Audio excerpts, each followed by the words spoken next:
वर्धा जिल्ह्यातील तळेगाव येथील मानव विकास ज्ञानसाधना आश्रमात आयोजित 33व्या बाल सुसंस्कार शिबिराचा भक्तिमय वातावरणात समारोप झाला। 12 दिवस चाललेल्या या शिबिरात 45 विद्यार्थ्यांनी सहभाग घेत विविध जीवन मूल्यांचे प्रशिक्षण घेतले।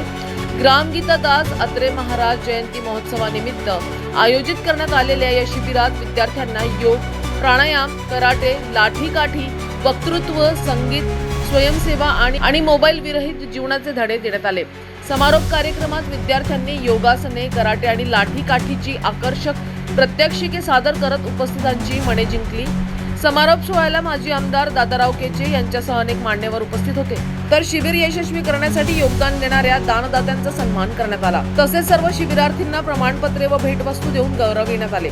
गेली 33 वर्षे अखंड सुरू असलेल्या या बाल सुसंस्कार शिबिरामुळे संस्कारक्षम आणि आदर्श पिढी घडत असल्याची भावना उपस्थितांनी व्यक्त केली। महाप्रसाद वितरणाने कार्यक्रमाची सांगता झाली।